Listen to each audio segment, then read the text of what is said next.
हमेशा के लिए सच्चे दोस्त।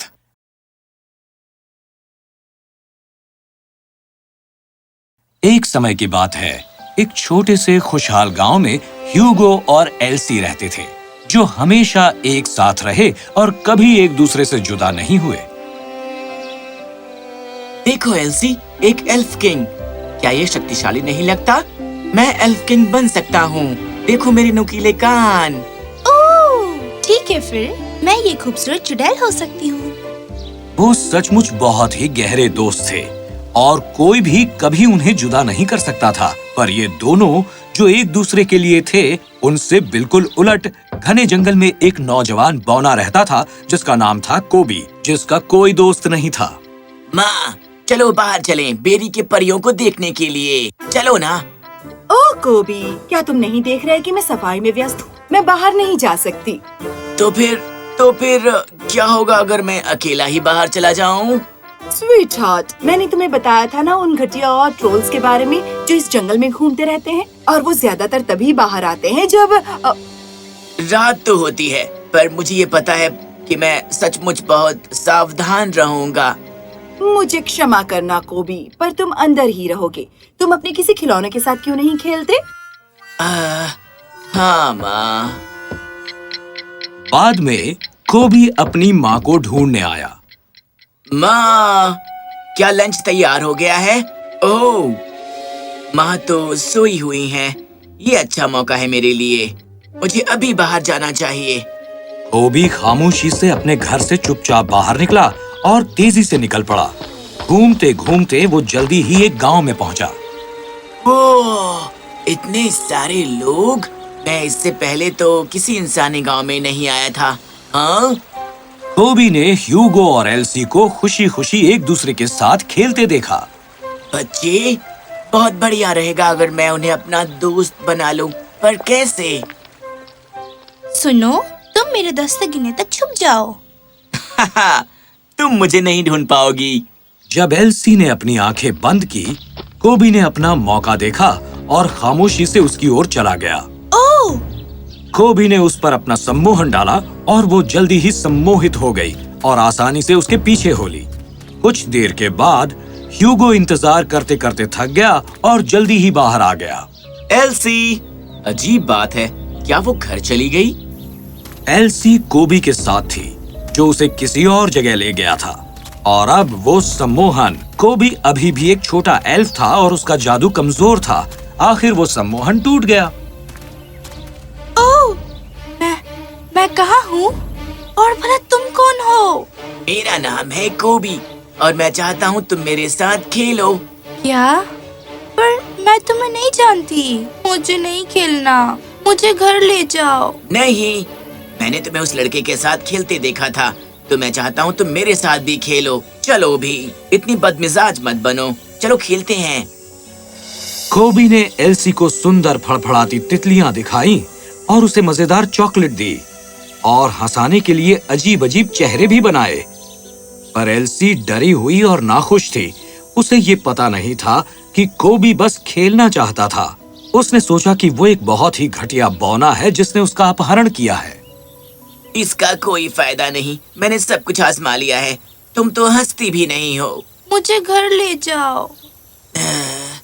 मेरे ख्याल से मैंने घटिया काम किया है।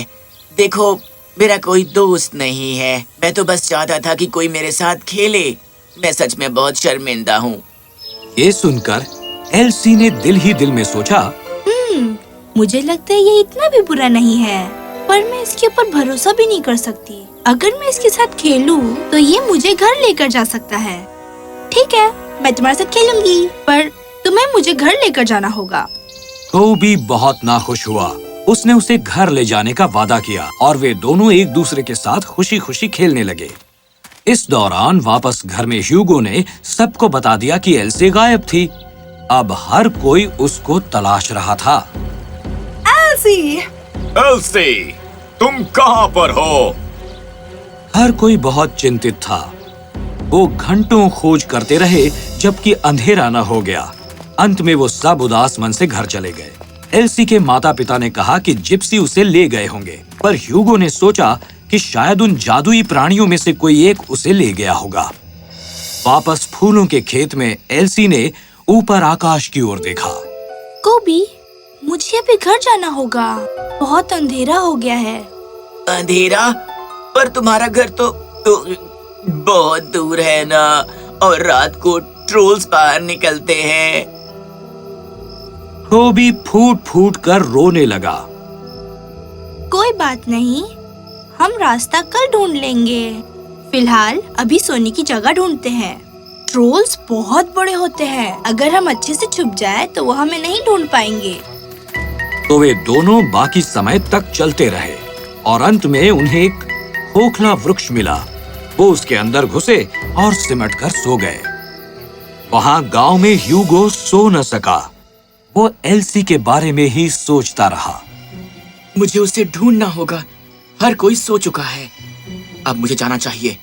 वो चुपके से रात में निकल गया और अपने दोस्त को ढूंढने निकल पड़ा। अगली सुबह जब एल्सी और कोबी जागे, उसने उससे घर ले जाने के लिए कहा। घर? हम क्यों ना थोड़ा और खेलें? मुझे एक जगह मालूम है जो तुम्हें बहुत ज्यादा पसंद आएगी। पर कोबी, मुझे घर जाना होगा। तुम्हें मेरे साथ खेलना अच्छा नहीं लगता है ना? नहीं, ऐसी बात नहीं है। मुझे तुम्हारे साथ खेलना अच्छा लगता है। ठीक है, फिर हम उस नई जगह पर चलते हैं। इस दौरान ह्यूगो फूलों के खेत में पहुंच चुका था।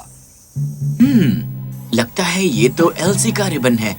कहीं ऐसा तो नहीं कि नहीं, मुझे बुरा नहीं सोचना चाहिए। वो जरूर कहीं गिर गई होगी और झाड़ियों में फंस गई होगी। हाँ, मुझे उसे ढूंढना होगा। वो आगे बढ़ता चला बेहतर की उम्मीद में।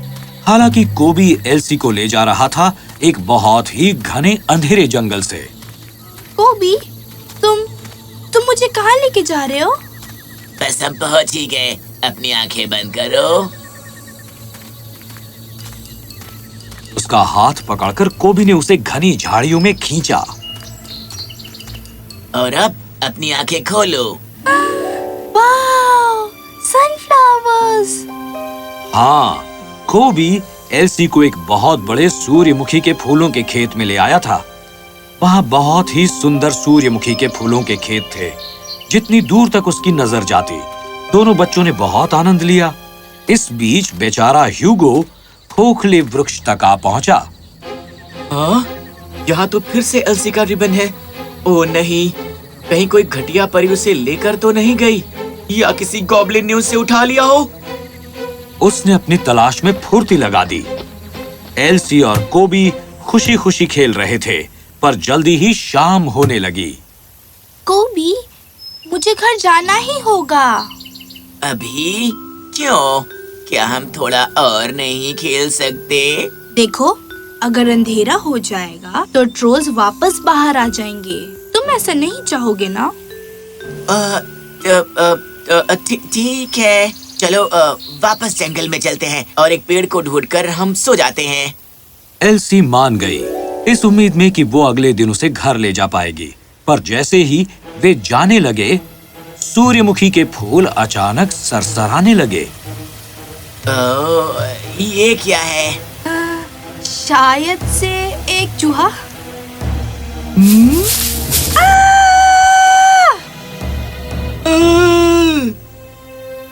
ये तो एक ट्रोल है। डरो मत, मैं बस आसपास तलाश रहा हूँ। लगता है तुम दोनों मजे कर रहे हो। तुम्हें एतराज तो नहीं मैं शामिल हो जाऊं? ओह, और मेरा नाम जेमी है। रुको, तुम हमारे साथ खेलना चाहते हो? पर जहाँ तक मैं जानता हूँ तुम गंदे हो। बेशक नहीं, मैं जानता हूँ सब डर जाते हैं क्योंकि मैं एक ट्रोल हूँ। और सचमुच मुझे बस दोस्त चाहिए। ओह, ये तो तुम्हारे जैसा ही है कोबी। खैर, तो फिर तुम हमारे साथ खेल सकते हो। सच में? ये और इस तरह वो तीनों एक साथ खेलने लगे। ह्यूगो अब अंधेरे जंगल में पहुंच चुका था और सोच रहा था कि एल्सी कहाँ हो सकती है। उम्मीद है वो मुझे जल्दी मिल जाए। कहीं उसे चोट तो नहीं लग गई? क्या हो अगर? नहीं! एल्सी! वो तेजी से उन घनी झाड़ियों की तरफ गया और उसने देखा कि वहाँ एल्सी गुस्से में खड़ी है। मैं हार गई। ऐसा नहीं हो सकता। बेचारी एल्सी, तुम दोबारा कोशिश करके देख लो। एल्सी, तुम क्या कर रही हो यहाँ पर? और ये लोग कौन है? ह्यूगो, ओह तुम मुझे ढूंढने आ गए। मैंने तुम्हें कितना मिस किया। ये हमारे नए दोस्त हैं, कोबी और जीनी। ये बहुत अच्छे हैं। ह्यूगो पूरी तरह चौंक गया था, उसे एक बौने और ट्रोल के साथ खेलते देखकर, और ये देखकर कि एल्सी ह्यूगो से मिलकर फिर से खुश हो गई। कोबी को अपने ऊपर बहुत ही ज्यादा शर्मिंदगी महसूस हुई। एल्सी, मैं सचमुच बहुत शर्मिंदा हूँ कि मैं तुम्हें अपने दोस्तों और परिवार से दूर लेकर गया। कोई बात नहीं कोबी, आखिर में सब कुछ ठीक हो गया ना? खैर, पूरी तरह तो नहीं। हमें अभी भी घर जाना है और वापसी का रास्ता बहुत लंबा है। ओ रुको, शायद इसमें तुम्हें मदद मिले। ये एक जादू की टोपी है। जब मैं इस घंटी को हिलाता हूँ और एक मुराद मांगता हूँ तो ये सच हो जाती है। इस तरह से हम सब घर जा सकते हैं। अगर ये तुम्हारे पास थी तो फिर तुमने ये मुराद क्यों नहीं मांगी कि तुम्हें कोई खेलने के लिए मिले? क्योंकि ये कोई सच्चे दोस्त बनाने का तरीका नहीं है ना? खैर, नन्ही घंटी, मेरी इच्छा है कि मैं ह्यूगो और एल्सी के साथ घर जाऊं और कोबी के साथ। घंटी बजती रही और जल्दी ही वो सब ह्यूगो के बाग में खड़े थे। हम घर आ गए, पर हमारे पेरेंट्स और बाकी सब लोग कितने परेशान होंगे।